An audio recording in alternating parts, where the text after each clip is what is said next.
मैं अश्विनी कुमार, आप देख रहे हैं सनातन समाचार। आज हम एक ऐसे व्यक्तित्व से मिलेंगे जिनका जो परिचय है किसी भी ऐसी की नहीं है कि दुनिया में ना जानती हो। मेरा कहना है, जो मैं बताने वाला हूँ, गाजियाबाद दासना के महामंडलेश्वर यति नरसिंहानंद जी गिरी, जो अपने विचारों के कारण सारी दुनिया में पूरी तरह विख्यात है। यूं कहूं कि जो इस्लाम को मानने वाले हैं वो तो इन्हें बहुत ज्यादा बारीकी से जानती हैं। मिलते हैं इनसे बात करते हैं। जी, सबसे पहले तो आपको प्रणाम जी।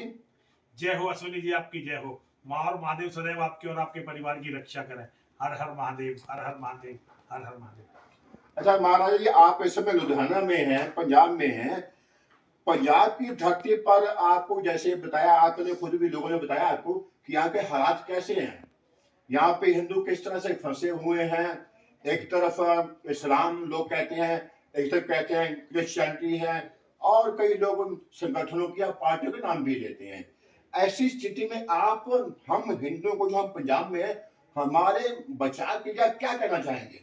देखिए, समस्या हर जगह एक ही है। चाहे हम उत्तर प्रदेश में हैं, चाहे हम महाराष्ट्र में हैं, चाहे हम कर्नाटक में हैं, चाहे तमिलनाडु में हैं, चाहे पंजाब में है, चाहे हरियाणा में, जहां भी है, समस्या एक है कि जातिवाद में फंसा हुआ हिंदू समाज कभी भी अपने अस्तित्व के लिए लड़ नहीं पाया। हम हर जगह अपने आप को कमजोर सिद्ध कर रहे हैं, और इससे भी बड़ी समस्या अब हो गई है। हमारे घर खाली पड़े हुए हैं, हमारे पास बच्चे हैं ही नहीं, हमारे लिए लड़ने वाला, हमारे लिए बोलने वाला, हमारे लिए आगे बढ़कर कोई खतरा लेने वाला कोई रहा नहीं है। राजनीतिक पार्टियों ने हमें पूरी तरह धोखा दे दिया है। धर्मगुरु अपने मठों में सिमट गए हैं। संगठन हमारा कोई रहा नहीं है। तो चाहे कोई भी हो, वो हमारा दमन करके अपने आप को शक्तिशाली महसूस करते हैं। और जहां तक देखिए बात है इस्लाम की और ईसाइयत की, ये तो बहुत दिनों से हमें कुचल रहे, मार रहे हैं। आज तो ईसाइयत भी खतरे में है पूरी दुनिया में। केवल भारत में ये हम पर हावी है, वरना पूरी दुनिया में ये मुसलमानों के सामने कहीं भी टिक नहीं पा रहे हैं। तो अश्विनी जी, सब जगह समस्या एक है कि हम खुद कमजोर हैं, हम अपने धर्म को नहीं जानते और हम अपने धर्म पर नहीं चल रहे। और हम जहां जा रहे हैं, जहां रह रहे हैं, वही अपना एक, अपने लिए अपना एक गुट, जिसे अगर मैं एक आम भाषा में कहूं गिरोह, वो बनाने में बिल्कुल नाकामयाब हुए हैं। हमें इसके लिए मुसलमानों की पॉलिसियों को फॉलो करना पड़ेगा। जैसे दुनिया में वो करते हैं, हमें भी उसी तरह से अपने आप को रिफॉर्म करना पड़ेगा। जो चुनौतियां हैं, अगर हम उन चुनौतियों को स्वीकार करके और उन चुनौतियों से टक्कर नहीं लेंगे, तो धीरे धीरे हम लोग मिट जाएंगे। और चाहे पंजाब हो, चाहे यूपी हो, चाहे मध्य प्रदेश हो, चाहे राजस्थान हो, सब जगह चुनौतियां एक ही जैसी हैं। उनका कारण हमारी कमजोरी। तो महाराज जी, एक समस्या हिंदू के सामने बहुत भारी चल रही है, सारी दुनिया जानती है कि लव जिहाद में हमारी बहुत सारी लड़कियां हर रोज, बहुत बड़ा आंकड़ा आप ज्यादा जानते हैं, हमारी लड़कियां इतनी लव जिहाद में फंस कर बर्बाद हो रही हैं। इसका कारण क्या, निवारण कुछ आप बताएं। देखिए, इसका कारण तो वही है, कमजोरी। औरत कभी भी कमजोर की नहीं होती, महिला कभी भी कमजोर की नहीं होती। अगर उसका परिवार, उसके घर के मर्द, उसके पिता, उसके भाई, उसका पति, उसका प्रेमी, उसमें दम नहीं है, तो वो रुकेगी नहीं, वो दूसरी जगह चली जाएगी। अगर हम कमजोर हैं तो लव जिहाद छोड़िए, हमारे समाज के बहुत सारे लोग लड़कियों को बर्बाद कर देते हैं। लव जिहाद तो समस्या खैर दुनिया भर की विकराल समस्या है। लव जिहाद असल में जिहाद अगेंस्ट वीमेन है, जो पुरानों से और हदीसों से चलता है, और ये मोहम्मद के समय से ही चल रहा है। ये कोई नई बात नहीं है, ये तभी शुरू हो गया था। तो लव जिहाद बहुत चिंताजनक है। ये हमारे अस्तित्व को भी खत्म कर सकता है जी। अगर हमारे पास महिलाएं बचेंगी नहीं और हमारी सारी महिलाएं वहां भाग जाएंगी, तो फिर हम कहां रहेंगे? जब मां नहीं होगी तो बच्चे कहां से पैदा होंगे? इस समस्या को बहुत गंभीरता से लेने की जरूरत है। हमें अपने घर परिवारों को मजबूत, और हमारे जो नवयुवक हैं उन्हें भी शारीरिक रूप से मजबूत करने की जरूरत है। आज हमारे नवयुवक शारीरिक रूप से भी औरों से कुछ कमजोर हैं। मनोबल तो उनका बहुत कमजोर है। घर में एक बेटा होता है, पत्थरों के बीच रहता, तो उसका कोई मनोबल होता ही नहीं।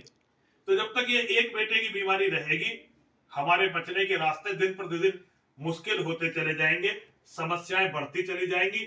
एक दिन ये समस्याएं हमको खा जाएंगी। इनसे बचने का केवल एक ही तरीका है, संगठित हिंदू, सशक्त हिंदू। और हिंदू में इतना मनोबल होना कि अगर अकेले भी खड़े हैं तो अपने सब शत्रुओं से लड़ने के लिए सक्षम हो, अभिमन्यु की तरह। अगर हम चक्रव्यूह में हैं तो चाहे सारी कौरवों की सेना आ जाए, हम तब भी खड़े हुए लड़ेंगे। ये भावना अगर हम में आ गई तो हम बच सकते हैं, वरना अब हमारे बचने का कोई रास्ता नहीं रहा। महाराज जी, एक हमारे शास्त्रों में वर्णित हम देखते हैं कि जब भी किसी दैत्य शक्ति ने हमारे ऊपर हमला किया है तो माँ दुर्गा का उदाहरण ले लें, राम जी हैं, कृष्ण जी हैं, सब ने दुष्टों का समूल वध कर दिया, उनका नाश कर दिया। क्या कारण है कि आज हम हिंदू, उसमें मैं भी हूँ, हम अपने जो इतिहास है, हमारे महापुरुष, हम उनसे प्रेरणा नहीं ले पा रहे हैं? देखिए, कारण ये है कि धर्म मर चुका है। हमारे धर्म प्रचारक प्रचार क्या कर रहे हैं? हमारे धर्म प्रचारक कह रहे हैं, देखिए जब सोमनाथ का मंदिर टूट रहा था और इतनी बड़ी सेना हिंदुओं की खड़ी हुई थी, तो वहां रहने वाले तत्कालीन पुजारियों ने कहा तुम भगवान को बचाओगे? तुम्हारी इतनी हिम्मत जो दुनिया को बचाता, तुम उस भगवान को बचाओगे? और सारी दुनिया जानती है कि सोमनाथ के मंदिर के साथ फिर क्या हुआ। आज भी हमारे महादेव के शिवलिंग को गजनी की मस्जिद की सीढ़ियों में मर दिया गया था। आज भी मलेच्छ मुसलमान वहां अपने पैर पूछकर आगे फिर ऊपर मस्जिद में जाते हैं। ये तो भला हो महाराजा रंजीत सिंह का और उनके सिपह सालार थे हरि सिंह नलवान। उन्होंने जब अफगानिस्तान को जीता तो वो सोमनाथ के दरवाजे वापस ले आए थे, वरना सोमनाथ के तो दरवाजे भी इन्होंने वहां पे अपनी मस्जिद में लगा रखे थे। तो मैं हिंदुओं से, आप सबसे मेरा यही कहना है, देखिए अगर हम कमजोर होंगे, हर चीज का केवल एक ही उपाय है, बाकी आपके पास इसके अलावा कोई उपाय नहीं है। हमारे धर्माचार्य हमें, आज आप समझिए 50-60 लाख खर्च करके, करोड़ों खर्च करके कथा होती है, और कथा में क्या होता है? कथा हिंदुओं को नपुंसक बनाने का काम करती है, कहीं भी हिंदू के अंदर की अग्नि को जगाती नहीं है। वो भगवान राम, योगेश्वर श्री कृष्ण के शौर्य के बारे में नहीं बताती। कथा के अंदर कथावाचक का उद्देश्य केवल इतना रहता है कि वो जनता से कैसे अधिक से अधिक धन निकाल सके। अगर धर्माचार्य धन लोलुप हो जाएंगे तो धर्म के बचने की कोई संभावना नहीं है। पहले धर्माचार्यों के अंदर धर्म होगा, तब धर्म रक्षा की कोई बात आगे चलेगी, वरना धर्म को बचना ही नहीं है। हमारे धर्म गुरु हमारे नौजवानों को धर्म के लिए मर मिटना नहीं सिखा रहे। अगर वो ये सिखाते तो आज हमारी ये दशा होती क्यों?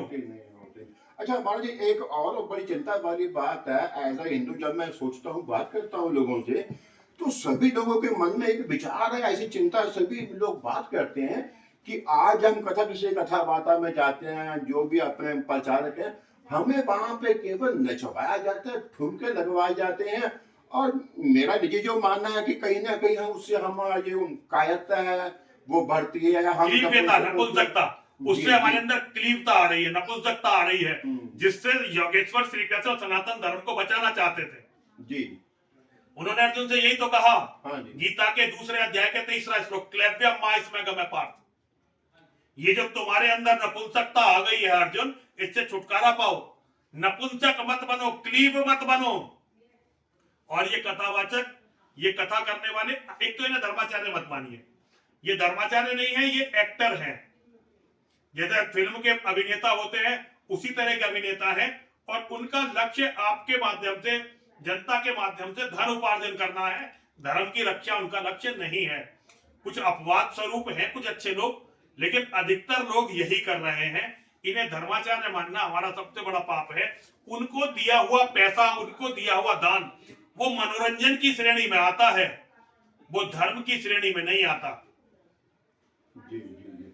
मालिक, एक आखिरी सवाल आपसे, जैसा कि सारी दुनिया जानती है, आपके खिलाफ सर कलम करने का जितना बड़ा, जितना भी कह दे उतना बड़ा एक फतवा इस्लामिक आपके लिए लगा हुआ है। ऐसे में भी आप सारे देश में घूमते फिरते हैं और इससे के साथ आप बहुत प्रेरणा भी देते हैं। जिस तरह से आपकी एक दबंग आवाज हम सुनते आ रहे हैं, वो तो आप करते आ रहे हैं, वर्तमान में आगे भविष्य के लिए हम सनातनियों को आप क्या संकेत या आदेश देना चाहेंगे? मैं सनातनियों को यही आदेश देना चाहता हूं, धर्म बहुत खतरे में है, हमारे परिवार बहुत खतरे में है, हम बहुत खतरे में हैं, हमारा समूल अस्तित्व खतरे में है। इस खतरे को समझिए और इस खतरे से लड़ने के लिए शक्तिशाली बनिए, अपने परिवार को बड़ा बनाइए, और अपने परिवार को शक्तिशाली बनाइए। ये 1-2 बेटों की जो बीमारी है, इससे छुटकारा पाइए। घर में ज्यादा से ज्यादा बच्चे हों और बच्चे धर्म के लिए मर मिटने को तैयार हों, तभी हम बच सकेंगे, वरना हमारा अब कोई बचाव का रास्ता नहीं रहा। जी बहुत धन्यवाद। तो आपने सुना जो प्रख्यात विभूतियां धर्म जगत की, इनके विचार सभी जानते हैं क्या है, बहुत वर्षों से ये लगे हुए हैं, फिर भी इन्होंने जो आज बोला हमारे लिए बहुत प्रेरणा है। फिर आगे मिलूंगा आपके साथ किसी और महान हस्ती के साथ। नमस्कार। हर हर महादेव।